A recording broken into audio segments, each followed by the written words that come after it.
Historiquement cultivé sur les cosses calcaires de Lozère, le sainfoin est une légumineuse fourragère qui se distingue par sa bonne résistance au sol superficiel caillouteux et séchant et sa tolérance aux hivers rudes et étés chauds. Sur l'exploitation, on est 5 en GAEC. On est en brebis laitières et vaches viande au brac. Une grosse majorité de notre lait est produit avec de l'herbe dehors. C'est pour ça qu'on a choisi aussi d'implanter un maximum de sainfoin parce que c'est une plante qui pousse très bien sur le cos. Et au pâturage, il n'y a pas le problème de météorisation ni quoi que ce soit.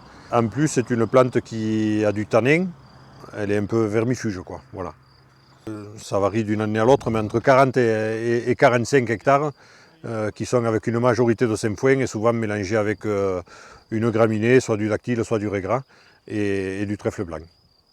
On travaille donc en séchage et on privilégie la première coupe de manière à ce qu'il y ait un maximum de rendement sur la coupe qu'on fait au mois de juillet.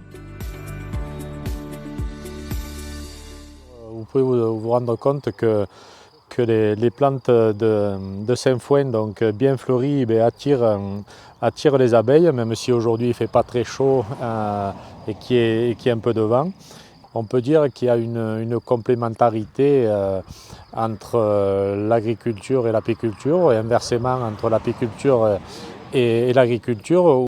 Si des agriculteurs souhaitent moissonner pour faire leur renouvellement de semences, ils peuvent appeler un apiculteur pour que celui-ci amène des ruches en bord de champ et favorise la pollinisation, et ce qui permettra donc d'avoir une qualité de germination des semences récoltées bien supérieure si les fleurs sont bien fécondées, quoi, voilà.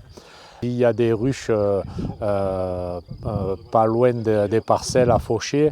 Essayez de faucher dans la mesure du possible plutôt en fin de journée. Normalement, vous aurez des fourrages qui seront plus riches en sucre, donc qui auront une meilleure conservation. Et puis surtout, vous éviterez des pertes d'abeilles sur les colonies. La Chambre d'agriculture de Lozère a décidé de mettre en place en 2017 une plateforme d'essai de différentes variétés de sainfoin. L'essai est implanté sur le cos de Sauveterre, sur une parcelle du GAEC Boral, et comporte 14 semences de sainfoin.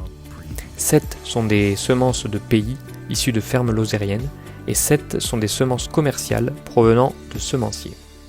Des mesures de rendement ont été réalisées pour chacune des semences commerciales et des semences de pays. En 2018, la première coupe a été productive pour toutes les semences, avec des rendements supérieurs à 5 tonnes de matière sèche. Sur les photos ci-jointes, on constate que les parcelles sont denses en sainfoin avec peu d'adventices. La moyenne des rendements qui s'affichent pour les semences commerciales et les semences de pays sont très satisfaisantes dans les deux cas. En 2019, presque toutes les semences de pays ont permis d'obtenir des rendements toujours élevés. En revanche, les semences commerciales sont moins productives qu'en 2018. Les parcelles restent plutôt propres et denses, principalement pour les semences de pays. En 2020, les rendements sont plus faibles que les années passées. Des adventices commencent à proliférer dans les parcelles, d'autant plus que le sainfoin est une plante assez peu compétitive. Néanmoins, certaines semences de pays restent très productives et leur rendement moyen est supérieur à celui des commerciales. Enfin, en 2021, les rendements sont très faibles. Pour les semences commerciales, cela n'est pas étonnant car il s'agit principalement de sainfoin double avec une pérennité d'environ 3 ans. Pour les semences de pays, on a 4 d'entre elles qui ont permis d'obtenir des rendements supérieurs à 1 tonne de matière sèche à l'hectare, ce qui laisse espérer une plus longue pérennité de ces semences, notamment en mélange. On constate que les parcelles ont été fortement salies, notamment par du brome stérile, comme on le voit sur l'image en bas à droite. Les valeurs alimentaires ont également été analysées pour chacune des semences. Globalement, nous n'avons pas observé de différence significative selon qu'elles soient commerciales ou de pays. C'est principalement le stade atteint au moment de la récolte qui influence la qualité nutritive du fourrage. Les meilleures valeurs alimentaires ont été obtenues pour une fauche précoce. Donc en conclusion, conclusions sur notre essai, ce qui en ressort d'une part, c'est qu'en moyenne sur les 3 ans, c'est les semences fermières qui s'en sortent mieux côté rendement. Donc on peut y voir vraiment une adaptation aux conditions pédoclimatiques de la zone au fur et à mesure des moissons sur l'exploitation. Deuxième point qu'on peut faire ressortir sur les semences commerciales, c'est-à-dire la distinction entre Sainfoin double et Sainfoin simple. C'est vrai que nous, sur l'essai, au-delà de la première année, ensuite derrière, on n'a vraiment eu aucune deuxième coupe.